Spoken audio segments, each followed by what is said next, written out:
Steubenville High School's 1946 Big Red football machine, playing its first season with the pre-war coaches back at the helm, compiled a record of 3 victories, 3 ties and 4 defeats. The schedule was one of the stiffest ever undertaken by a Big Red squad, with 5 of the 10 teams met holding places in the state's first 10 throughout most of the season. In addition to these 5, there was Weirton, which was ranked number 1 in West Virginia during the greater part of the campaign.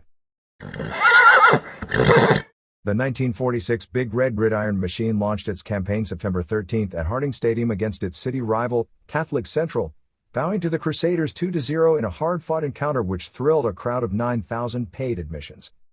Central's margin of victory came on a safety early in the opening quarter when Owen Mort's pass into the end zone was grabbed by Pete Polovina, the Big Red halfback. Thinking the officials had ruled the play a touchback, Pete tossed the ball away, only to learn then that it was ruled a safety and 2 points for the Irish. Statistics of the ballgame were close, with both teams registering 6 first downs, and the Big Red showing an overall gain of 192 yards to Central's 160. In their second ball game, the Stubers formally celebrated the return of Howard Brinker to the coaching helm by bouncing back with a 19-0 win over East Liverpool's Potters. It was the Upriver Crew's first loss since 1944, and the Big Reds' first win since late in that same season.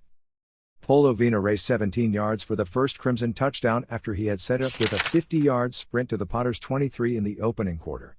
In the second period, fullback Bob Stratton returned an East Liverpool punt from the latter's 39-yard line to the 19. 5 plays later, Stratton boomed center for the touchdown from the 1-yard line. The final Big Red tally came in the third quarter when Stratton intercepted an East Liverpool pass and galloped 66 yards into pay dirt. Polovina converted from placement for the final point. The Stubes had a 7-4 edge in first downs, and outgained the opposition from running and passing 176 yards to 93.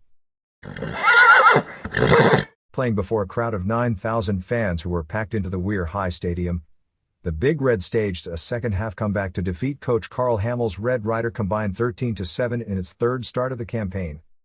Dominating play throughout most of the first half, the Riders drove 66 yards to a touchdown late in the second period, with their brilliant passer, Steve Herkala, passing to Gene Kaminsky in the end zone for the TD. Bob Gain, Weir's fine tackle, booted the 7th point. The Big Red came back with a roar in the second half, striking first in the third period when Polovina scampered 37 yards into the end zone, after Stratton had raced 33 yards on the preceding play. Polovina's placement was wide and the Stubes trailed 7-6. Late in the final quarter, halfback Prez Robinson scooted around his own left end for 36 yards and the winning touchdown. Polovina's placement was good. Weirton held a 12-8 edge in first downs and showed an overall yardage gain of 253 yards to 203 yards. The largest fan army to follow the Big Red away from home for several years made the trip to Massillon the following week and saw their favorites bow before the Tiger 13-6. A crowd of 21,000 saw the tilt in Tiger Stadium. Both teams threatened to score several times in the first 2 periods, but neither had the necessary punch to cross the payoff marker, and the contest was scoreless at halftime. In the third stanza, the Tigers recovered a Stube fumble on the latter's 25 and quarterback Al Brown went over from the 12 5 plays later. His placement attempt failed. Early in the fourth period, the Big Red moved 64 yards in 5 plays. Robinson's 30-yard romp put the ball on the Tiger 29, and then Carino Lelli, 135-pound, sub-halfback, passed beautifully to Stratton, who raced over from the 10. Polovina's kick was blocked and the score was tied at 6-6. Zorger, Massillon halfback, broke the deadlock later in the period when he crashed over from the 1-yard line, climaxing a drive from the Stube 45. Brown kicked goal. Massillon had 10 first downs to the Big Red's 6 and outgained the Stubes 186 yards to 147. After 2 weeks abroad, the Big Red returned to Harding Stadium October 11 to absorb a 13-6 beating at the hands of Campbell Memorial. 3 times during the contest, the Crimson penetrated inside the opponent's 16-yard line, but not until they moved goalward for the 4th time, late in the final stanza, were they successful in scoring. Johnny Sogan, making his first start at fullback, smashed over from the 4. A fine punt returned by Stratton and Lelli to Gibbs' pass set up the tally. Campbell negotiated 66 yards in 10 plays for its first touchdown in the second period, with quarterback Matiski going over from the 4 in 3 cracks at the Stube forward wall. The visitors pounced on a Big Red fumble on the latter's 41 to launch their final scoring drive in the third stanza. Again, it was Matiski who went over from the 3. The Stubers had 14 first downs to Campbell's 13 and had a 240-210 edge in overall yards gained. The Big Red took to the road again the following week, traveling to Toledo where they were handed a 32-13 setback by the powerful Waite High School 11. The Stubers found themselves on the short end of a 19-0 count at the close of the first quarter and were unable to wipe out the huge deficit.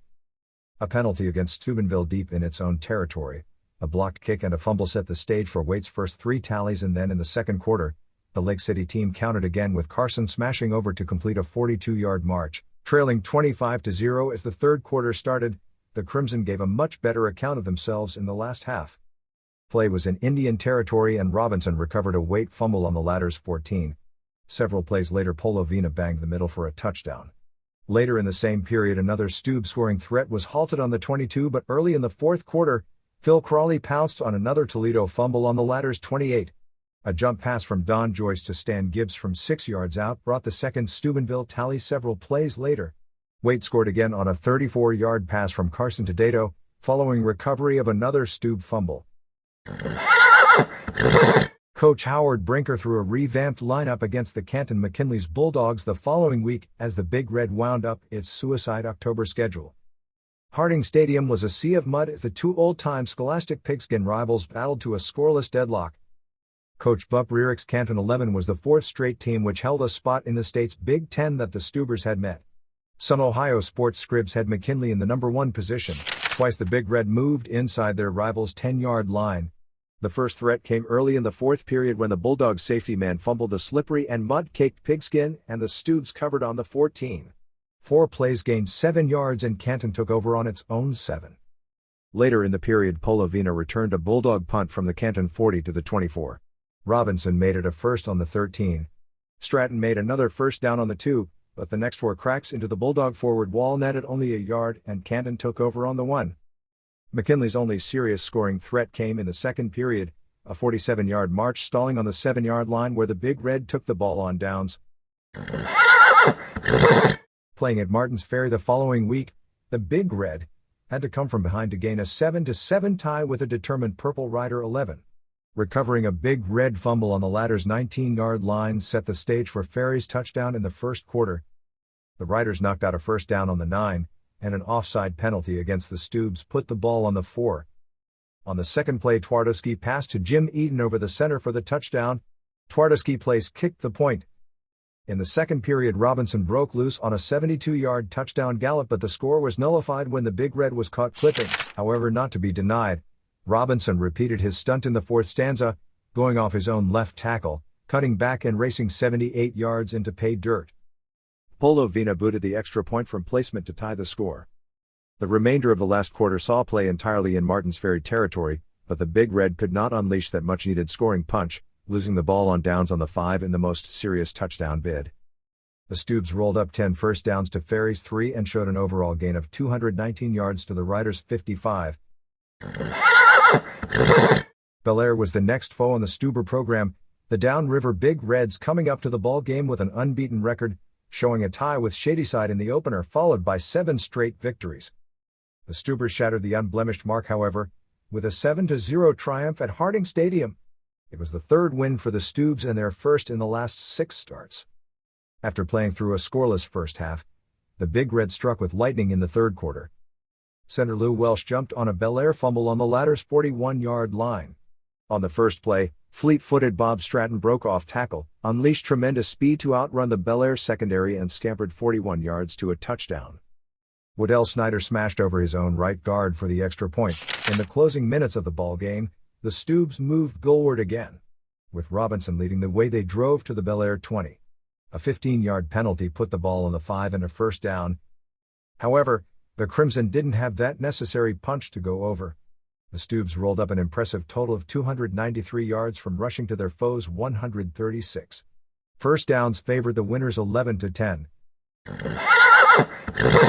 The Big Red wound up its campaign in thrilling fashion November 15th by coming from behind to gain a 19-19 tie with a good Erie Tech 11.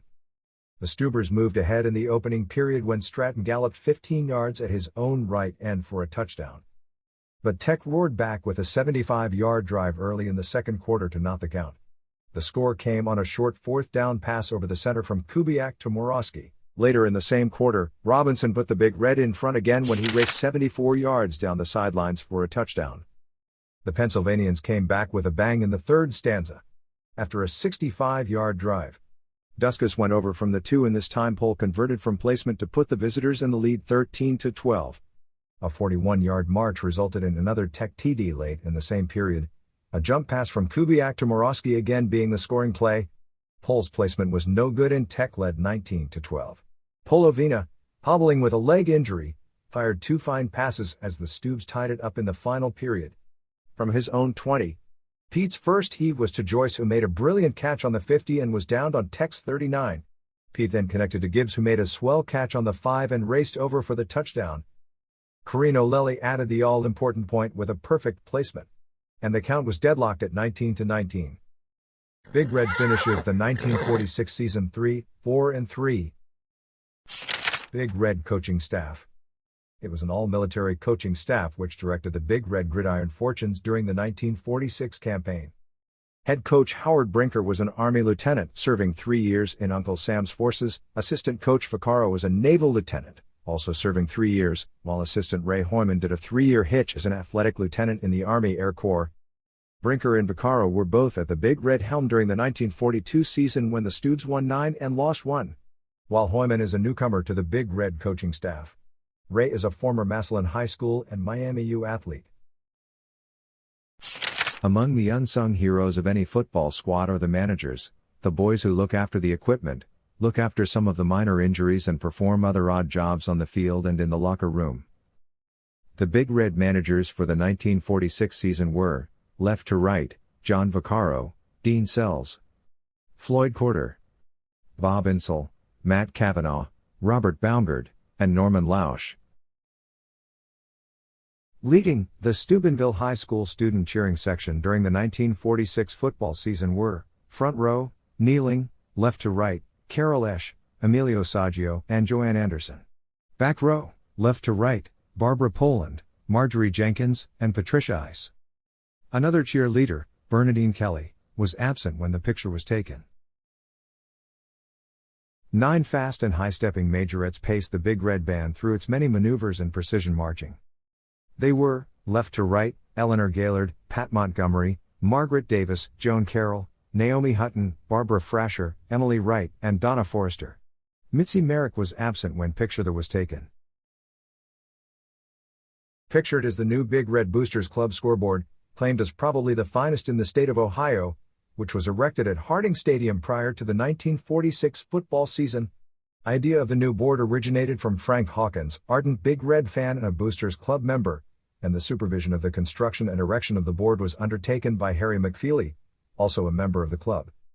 Starting the work May 26, 1946, McFeely designed the board himself at his home and had the prints and drawings completed by June 3. The board itself is built of steel and was done at the Steubenville plant of the Weirton Steel Company. The overall dimensions are 20 feet wide and 8 feet high. The clock dial was built in Pittsburgh and is of stainless steel. The wood frame of the clock is 8 feet in diameter. The clock mechanism was designed and built by James Wyatt, Holliday's Cove. Remainder of the electrical work was done in McFeely's garage at home by McFeely and Harry Thomas. All units were built there and then taken to the stadium. The board consists of 232 relays, 70 control switches, approximately 10,000 soldered connections, 210 Mazda lamps, 7 fluorescent lamps, all operating on 110 volts AC. The control switches are operated remotely from the sound booth. Cable from the board to the booth was connected by Leo Carroll. A.W. Meehan and Ralph McCulloch did all the welding which was required, and Don Helpman handled all the painting and lettering. Others who assisted in the board's erection were Jim Taylor, John Wilson, Walter Strong, and H. Milton Elliott. Aiding in the beautification of the board's surroundings are 13 evergreens donated by McCauslands. A special added feature of every Steubenville High School football game is the pregame and halftime performance of the snappy 70-piece Big Red Band. Band members are shown in the picture. Front row majorettes, left to right, Barbara Frasher, Margaret Davis, Joan Carroll, Naomi Hutton, Emily Wright, Eleanor Gaylord. Pat Montgomery, and Donna Forrester. Second row, left to right, Jack Jurovic, Carl Vecchione, Bill Jackson, and Patterson, Phyllis Cozart, Mary Cook. Stanley Jackson, Nancy Wood. Shirley Thomas, Sam Garrison, Ray Porviance. Tom DeChristopher, Judy Wary, Elaine Dybel, Jack Thompson. Tom Carey. Addison Reed. Bernard Dalton. Third row, left to right, John Edwards, Nancy Compart, Faye Fox, Barry Lyle, Jack Sedgwick, Betty Linneman, Larry Fetters. Fred Fisher, Bob Morgan, Beverly Rausch, Jackie Jurovic, Peter Tamillan, Joanne Perviner, Cynthia Negard, Sally Bechtel, Jackie Barsuk, Sanford Wiesenthal. Bob Noley, Dick Fox, Janet Butte, and Mr. Trovarelli. Fourth row, left to right, Ken Goldsby, Dom Hammond, Leonard Oskowitz, Walter Drott, Bill DeLonzo. Frank Core, Howard Burnley, Paul Bernstein, Elson Brown. Dorothy Lewis, Jack Davis. Clyde Serafini, Joe DiDomenico, Shirley Cooper, and Barbara Harris. Fifth row, left to right, Dorothy Ross, Kathleen Williams, Joan Ball, Don Burney, Joanne Keck, Rena Campbell, Winona Dean, Janet Rausch, Don Townsend, Don Brown, Peter Satiropoulos, Edmund Mattia, Sidney Welsh. Abdul Talib and Louis Vaca. Director. Front row, left to right, Waddell Snyder, Bob Stratton, Don Joyce, Stan Gibbs.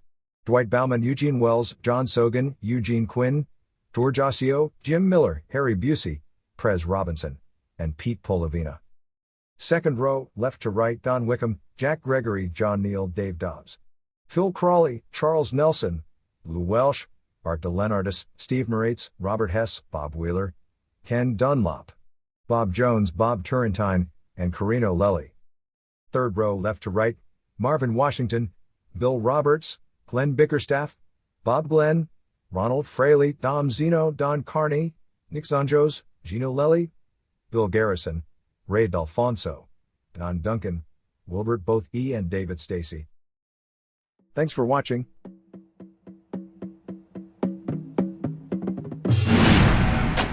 Ready, fire!